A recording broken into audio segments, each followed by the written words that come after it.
გოგი ნიჟარაძემ ზუსტად იცის რა ხდება არა მხოლოდ თბილისის, არამედ ევროპის საოპერო სცენებზე. იცის ვინ ასრულებს აიდას, ტურანდოტის, რიგოლეტოს, ბორის გოდუნოვისა თუ სხვა პარტიებს საუკეთესოდ. იცის ისიც სად და რა ფასად შეიძლება შეიძინოს საუკეთესო საოპერო ჩანაწერები.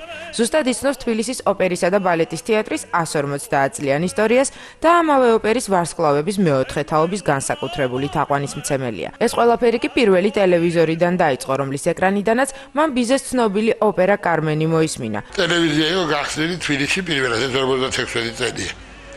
და ჩვენ გქონდა მამაჩემმა იყიდა ტელევიზორი ამ საზარბაზო შერავის არ ქონდა და მაშინ ახლა მეტი რაც საქმე ქონდა ტელევიზორების საღამოს 8 საათზე შემოვიდოდა და სანაბარდამთავრებდა პროგრამას უყურებდით ხოლმე. ერთხელაც გადმოსცა თბილისის საოპერო თეატრიდან ტრანსლაცია იყო ბიზნეს ოპერა კარმენის. და ეს პირველად მოვისმინე მაშინ ეს ოპერა და ეს მუსიკა და ისე მომეწონა ახლაც მახსოვს ნოდარანტულაძე მღეროდან ხოდეს პარტიას კარმენის პარტიას ლეილა გოცირიძე ესკაბილიოს პარტიას ანატოლიადოვის პარტიას ბაცუკრავეიშვილი და დირიჟორი იყო დიდი მიცხოვრავა ისე მომეწონა 9 წლის ბავშვის მუსიკა რომ დავიწყე ოპერაში სიარული. მაშინ თბილისის ოპერისა და ბალეტის თეატრის რეპერტუარში 49 საოპერო და დაახლოებით 12 საბალეტო სპექტაკლი ირიცხებოდა. მას შემდეგ რაც კარმენი მოისმინა, გოგი ნიჟარაძე 5 წლის განმავლობაში ოპერაში მხოლოდ ამ სპექტაკლზე დადიოდა. მხოლოდ მოგვიანებით შეემატა ბიზეს კარმენს თბილისის საოპერო თეატრის რეპერტუარის სხვა სპექტაკლები. ჯერ აიდა, შემდეგ ტრავიატა და რიგოლეტო. რაც შეეხება რუსულ ოპერას 16 წლის ასაკში, პირველად მოისმინა ბორის გოდუნოვის შვედი ბანის კიმბორგის შესრულებით და ამის შემდეგ ეს მისი ერთ-ერთი საყვარელი სპექტაკლი გახდა. მოკლედ ოპერა გოგი ნიჟარაძის დღის წესრიგში დასაწყისიდანვე სერიოზულ ადგილზე განთავსდა. სკოლაში კარგად სწავლობდი, როგორც კი მოვიდოდი 2 საათში. გაგოცილებს დავამზადებდი ხოლმე, მე მივიდოდი აუცილებლად საჯარო ბიბლიოთეკაში, იქაც წიგნები დაბადებით სახელმწიფოებს ვიღებდი, ქიმია მივადა განსაკუთრებით მათემატიკა და სხვადასხვა. რის ნახევარად წავიდოდი იქიდან და წავიდოდი ოპერაში. ძალიან მოსწონს და ბევრის მსგავსად პრაქტიკულად არავითარი კრიტიკული მოსაზრება არ გააჩნია იმის მიმართ, რაც დღეს თბილისის ოპერისა და ბალეტის თეატრში ხდება. არ აღიარებს იმას, რომ ამავე თეატრს ოდესმე ჩავარდნა ჰქონია, თუმცა ამაზე ხშირად სხვები საუბრობენ. თვლის რომ თუ სპექტაკლში ერთი მსახიობი მაინც კარგად მღერის, ეს უკვე საინტერესო სპექტაკლია. ასეთები კი თბილისის ოპერას ყოველთვის ჰქონდა. პატრიკ კემბელი იყო ინგლისელი მსახიობი ხალხი და იმას აქვს რა თქვა მე რა თქვა უნდა წარმოდგენა ის დრამატული მსახიობი იყო მაგრამ რა თქვა უნდა წარმოდგენა სადაც ორი ვარსკვლავი მონაწილეობს უკეთესი ვიდრე წარმოდგენა ერთი ვარსკვლავი და წარმოდგენა რომელშიც ყველა ვარსკვლავი არის ეს მხოლოდ ღმერთების სანახაობა შეიძლება იყოს. სკოლის ასაკიდან დღემდე ოპერაში არაერთხელ ყოფილა. უმეტესად კი მარტო უწევდა სპექტაკლებზე დასწრება. მაშინაც და მოგვიანებითაც ოპერისა და ბალეტის თეატრის დარბაზში თავისი საყვარელი ადგილიც ჰქონდა, საიდანაც ერთი და იგივე სპექტაკლი არაერთხელ უნახავს. ეხლაც მე შეიძლება მარტო მივდივარ ხოლმე.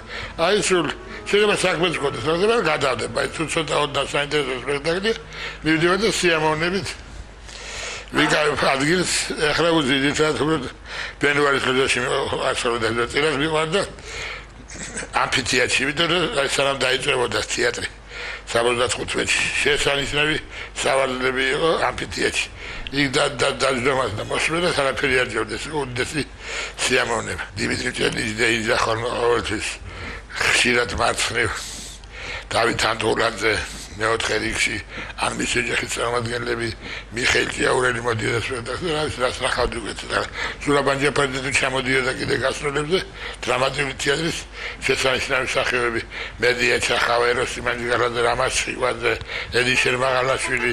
მიუხედავად იმისა, რომ მისთვის გადატრიალება კარმენმა და საერთოდ საოპერო ხელოვნებამ მოახდინა, პროფესიად მაინც მათემატიკოსობა აირჩია. მანამდე იმასაც ფიქრობდა ქიმიკოსი გამხდარიყო, თუმცა გადააფიქრებინეს. ისე კი თვლის, რომ მათემატიკასა და ხელოვნებას საერთო ნამდვილად აქვთ. აუცილებლობის შემთხვევაში ოპერის სასარგებლოდ ამავე მათემატიკას აუცილებლად დათმობდა. მოკლედ ერთი რამ ფაქტია, სწორედ მათემატიკური სიზუსტით ახსოვს ყველა სპექტაკლი. სხვათა შორის არა მხოლოდ საოპერო, არამედ დრამატულიც. ყველა სპექტაკლი მახსოვს. მე მაგას ძალიან კარგი მხედველობითი მეხსიერება.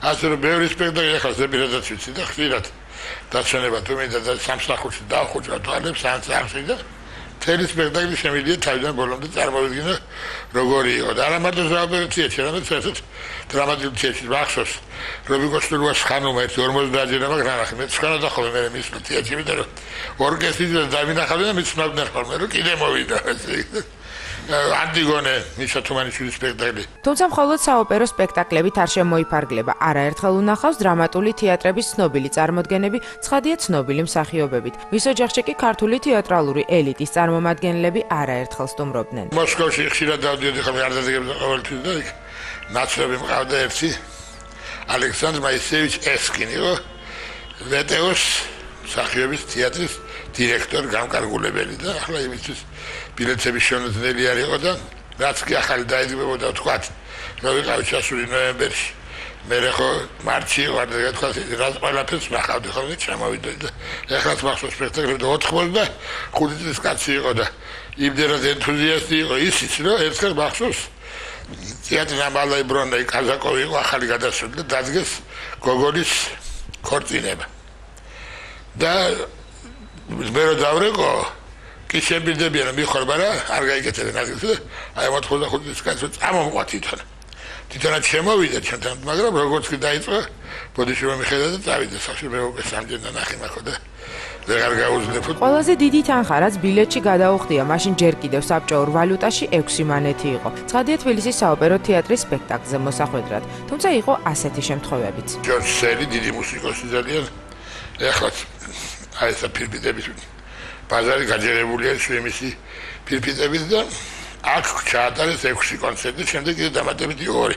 აი მახსოვს მე ბილეთში გადავიხადე 36 მანეთი. არ ახსენდება ისეთი შემთხვევა, როდესაც ძალიან სურდა ამა თუ იმ სპექტაკლზე მოხვედრა და ეს ვერ შეძლო. ყოველთვის ახერხებდა ყოფილიყო იქ, თანაც ნებისმიერი ხერხის გამოყენებით, სადაც მისთვის საინტერესო წარმოდგენა იმართებოდა. ყველაზე ძალიან გამიჭირდა ვერიგوان ჯაფარიძის იუბილეა იყო საოპერო თეატრში, იქ შემეხწია, მაგრამ ამასაც უშველებდი და რუსთავის თეატრის სახელიდან მეგობრობდა მამა და წავედი და თეატრს ბახოვნა მიულოცა ახლა და კარათა მიქონდა და კარათას მე და მე მგონი გურამ საღარაძეს მიქონდა ეს კარათა და შევედი დავდე და მე შევედი დარბაზში და ეს დიდი ზეიმი იყო მაშინ. მოკლედ ოპერისა და დრამატული თეატრის მოყვარულს დღეს უამრავი მნიშვნელოვანი ნივთი აქვს. თანაც ისეთი სპეციალურად მას რომ შჩუქნიდნენ, რომ არაფერი ვთქვათ კოლექციაზე, რომელიც არაერთ უნიკალურ ეგზემპლარს მოიცავს.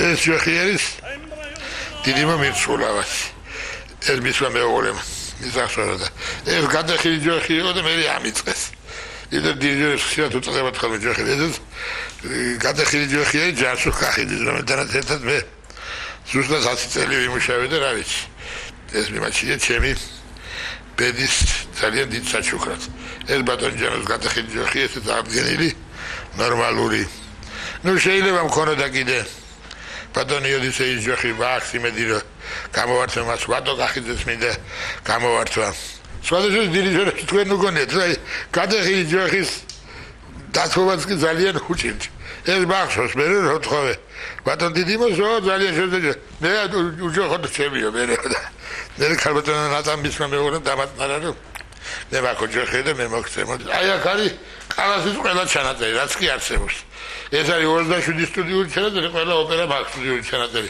და გარდა ამისა კიდე სპექტაკლების ჩანაწერი, რომლის არსებობის შესახებ შეიძლება კალას არც იცოდა. ეს უკვე მისი გარდაცვალების მერე გამოუშვეს. და აი 4 აიდა არის აქ 10 ტოსკა, 10 ტრავიატა, 2 ბალმასკარადი, 2 სევილიელი და ლაკი. აი ეს ძველი ფილმები. ალბათ მე პირველი კომპაქტ დისკები შევიძინე 91 წელს გერმანიაში ვიყავი და იქ და ეს კი მანამდე 12 წელამდე დამიგროვდა ალბათ 56-დან 80 წლამდე. სხვათა შორის ამავე ჩანაწერების შეძენისას დასავლეთში დიდი შეღავათებით სარგებლობს. ფასდაკლება მუსიკალურ მაღაზიებში მასზე ყოველთვის ვრცელდება. მეტიც ხშირ შემთხვევაში მუსიკალურ მაღაზიაში ცნობენ კიდევაც, რადგან ყველაზე განსაკუთრებულ ჩანაწერებს ითხოვს. გერმანიაში მიკეთებდა ხოლმე, იმიტომ რომ თვითონ მე სხვა ჯარს მithხოვერებს. თვითონ ერისტაინ კელერს ის არის. ცოდნეოდა 10% აბა 10% დაუკელითო და მახსოვს ამათმოწოდო თავიკრედან მე ისე მე პიპიტას ყიდულობდი ხარ. ასე მაქვს ორი კარმენი მარიო დერმონაგოთი ნაყიდი. 100% რო დამიგრეს ეს კი იყო ერთი. 80 მარკა და 80 მარკა ორი კარგი კომპლექტი მოგივათ. გოგი ნიჟარაძის კოლექციაში ამჟამად უკვე 2000 კომპაქტ დისკი, 12000 ფირფიტა და 700 ვიდეო ჩანაწერი ირიცხება. აქვს ასევე საოპერო და თეატრალურ ხელოვნებასთან დაკავშირებული მნიშვნელოვანი ლიტერატურა. მოკლედ იგი ერთ-ერთია მათ შორის, რომლებსაც ასეთი უნიკალური კოლექცია აქვს. E guariti